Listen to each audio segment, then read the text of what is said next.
About 100 years ago, tobacco companies invented a product that was practically a miracle in terms of sales. It was affordable, enjoyable, and easy to carry, and it also helped to reduce one of humanity's biggest problems, anxiety. But all this came at a huge price, or still does. The product was severely addictive, which was quite well known, but decades later it was found that smoking cigarettes had a devastating long-term effect on the body. However, this was not so obvious to the public, as tobacco manufacturers did their best to keep it a secret. They have discredited you, falsified research, used their money to mount marketing campaigns to disprove the facts, you name it. In today's video, we show how the tobacco industry has fooled the world for decades. Maybe that's what's happening now with e-cigarettes. In 1 year, the entire population of the world smokes around 2,000 billion cigarettes in total, but some estimates put the figure at over 5,000 billion. This is an unfathomably large number. To put it in more concrete terms, if we put that many cigarettes down one behind the other, it would be as long as the moon. Not once, but specifically 400 times using the smaller number. 20% of the Earth's adult population smoke. Every minute they smoke about 1 million cigarettes. That means that since this video started, about 1.5 million people on Earth have smoked. A few years ago, the world's 7 biggest tobacco companies hatched a diabolical plan to spread smoking. Launched in 1976, it later became known as Operation Berkshire. They knew full well that nicotine was addictive and that cigarettes caused cancer, but they made no effort to reduce the amount of nicotine. The formula was simple: addiction equals money. Operation Berkshire was designed to challenge the importance of smoking-related diseases. Company executives attended a secret meeting in June 1977. The meeting was organized by the chairman of Imperial Tobacco, one of the world's leading tobacco companies, Tony Garrett, at Sacker Castle in England. At the event, rival companies were effectively teaming up against public health. They agreed to develop a joint strategy to avoid their companies being held to account. They knew that if the truth was exposed, their profits would plummet to achieve it. Together, they set up a front, the International Commission on Tobacco Control, whose aim was to delay initiatives to reduce smoking at all costs. Tobacco companies also appeared on the organization's working group on smoking at none other than the U.S. National Cancer Institute. They opposed funding for any project to help people quit smoking. They also agreed that if anyone held them legally liable, they would take joint action. In 1953, and again in 1964, serious research showed a link between smoking and cancer. Understandably, the whole industry came under enormous pressure. The truth was about to be exposed that until then, cigarettes had been sold by company executives as a safe product, and that they were harmful to health. They could not delay for a moment, as they wanted to continue selling their product, which was already known to be addictive or even lethal. Their idea was to use PR agencies to cast doubt on the results of the research that had come to light. The industry has colluded to spend huge amounts of money on marketing to nullify scientific reports. On the one hand, they claimed that there was not enough scientific evidence to prove the harmful effects of the ingredients in cigarette smoke, and on the other, they denied that passive smoking was harmful. They were even able to say that they did not believe that advertising would increase the smoking population. The tobacco company's aim was clearly to create a distraction. They wanted ministers to focus on further research and on restricting sales to minors. The point was that tax increases and advertising bans would have to wait. Any good marketer knows that you cannot sell a product on its own. You need to associate it with a lifestyle that customers can identify with. The tobacco industry has linked freedom, style, and escape to tobacco. Women became one of the main target groups through strong marketing taking into account their psychosocial needs. This has had a positive effect. Smoking became very popular among women and young girls in the second half of the century. Companies hired independent experts to find out how carcinogenic smoking was. How independent were the experts? Not at all. Moreover, they were not even asked. They were hired to back up their own lies. The propaganda was disseminated in scientific journals, among other places, which is particularly sad, because it meant that, with enough money thrown in, the scientific communities could not, or at least could not, remain independent. Not only were the harmful effects on the body denied, but also the addictive effects of nicotine.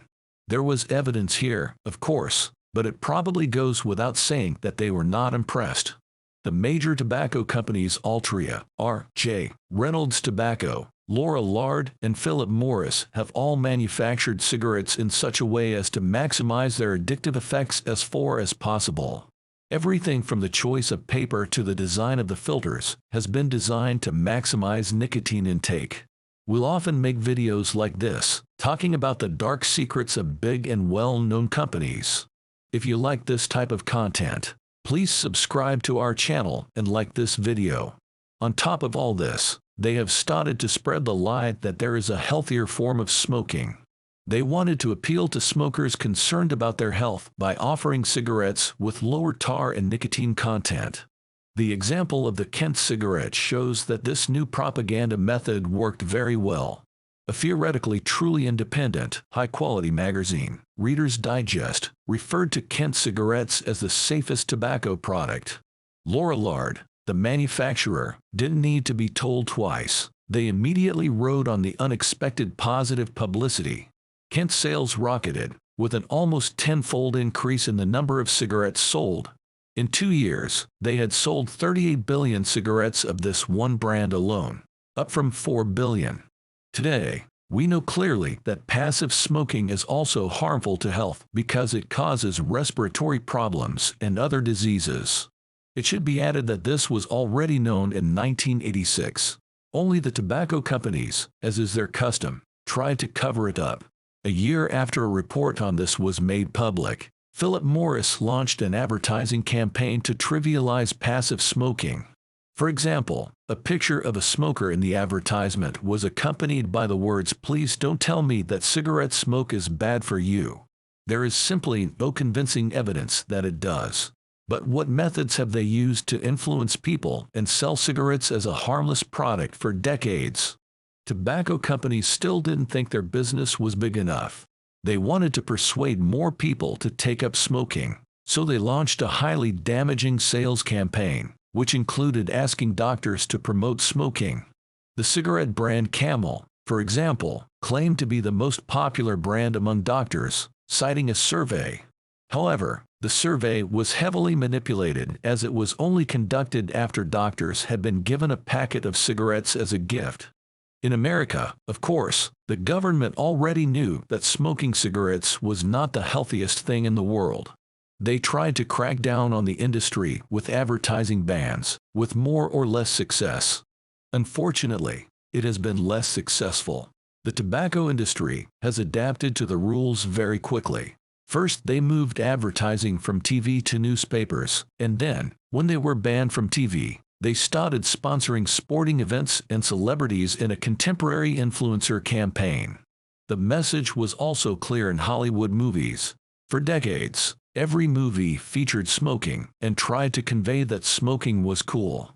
Of course, the world's biggest tobacco companies had no intention of antagonizing the whole of humanity by effectively selling them poison. They wanted to be seen as a positive and responsible company. That is why they have been fighting with apparent enthusiasm in the public arena to prevent young people from smoking. Of course, they wanted to distract not only the public, but also decision makers from the tax increase and the aforementioned advertising bans. The lie was slowly exposed in the countries of the Western world. It became clear to everyone that smoking causes cancer, but the industry, instead of pulling the plug, found a gap in the shield and simply looked for new markets. They started selling in countries where there were no strict tobacco laws. They also launched aggressive sales campaigns in several developing countries. You can see how protecting children's health was not really at the heart of their concerns. In Indonesia, for example, marketing targeted at children has led to a 20 to 40% increase in the number of underage smokers over the last 2 decades. On April 14, 1994, the heads of the world's 7 largest tobacco companies addressed the U.S. Congress. Here they jointly denied under oath that nicotine was addictive. I don't think I need to over-explain. It was an outright lie. Just at that time, a New York Times report had been published, reporting that nicotine rivals substances such as heroin, cocaine, or amphetamine in terms of addiction. The real big revelation was not 3 years away. In 1998, an agreement was reached between U.S. tobacco industry players and state attorneys general. As part of this, the companies were forced to publish a confidential document that made clear all the dark secrets that had been told so far. The list was quite long, some 40 million pages long. If you were to print it all out and stack it on top of each other, you would end up with a piece of paper 4 kilometers high. So the weight of the agreement was considerable, and the trial was yet to begin. The companies could not get away with it. Decades of lying, in addition to various healthcare reimbursements and other perpetual annual payments, they were hit with a $206 billion bill. At today's exchange rates, that's the equivalent of more than $380 billion. So what happened next? As is usual with such drugs, smoking didn't lose much popularity after the big unveiling in the 2000s. Its victims number in the millions. Research suggests that around 8 million people die every year from active or passive smoking. But most countries are becoming more serious about reducing cigarette smoking. In the European Union, direct advertising of tobacco products has already been banned, and efforts are also being made to cut back on roll-your-own tobacco products and over-flavored cigarettes. Cigarette packs must carry cessation images and text that fill at least 65% of the pack, and all kinds of safety and quality requirements have been set for electronic cigarettes. And if we're talking about e-cigarettes, we need to talk about them. First of all, smoking has become an increasingly unpleasant habit among young people who wants to be constantly puffing on stinky smoke. E-cigarettes have been marketed by manufacturers as a less harmful alternative to smoking. Through serious marketing campaigns, they have succeeded in making e-cigarettes even more popular among young people after smoking. The fact that these units are available in different flavors has also contributed to this. Who wouldn't want to smoke tobacco in place of vanilla-flavored vapor, for example? There are hundreds of flavors to choose from for e-cigarette users. But are e-cigarettes any less harmful, or even completely harmless, since you're only inhaling water vapor anyway? Unfortunately, this is not the case. For one thing, the cloud that is thought to be water vapor is not. It is a vapor containing nicotine particles and other harmful substances. The ingredients include, for example, a substance called diacetyl. It can cause serious lung disease. The substances produced during vaping cause irritation in the lungs, narrowing and scarring of the windpipe. And of course, they can also cause cancer. So it doesn't seem so harmless now. And that's not even mentioning nickel, tin, and lead. Many people defend themselves by saying that at least it contains no nicotine. Well, that's not so clear-cut. Even e-cigarettes that are directly sold as nicotine-free have been found to contain nicotine. As mentioned earlier, the flavoring of tobacco products is restricted in many places. E-cigarettes are not yet covered by this regulation and are now sold in dedicated shops and online stores. That is really the main secret of this activity, and with flavors that appeal to young people, such as gummy bears or cotton candy, more and more teenagers are finding it cool to smoke. Let us know what you think. Do you think e-cigarettes are less harmful to health than traditional smoking? In any case, it turns out that companies are doing their best to promote smoking, even though it is very harmful to your health. So it is quite possible that the real effects of e-cigarettes are being hidden with great effort right now. If you are a smoker, you may want to look for other substitutes.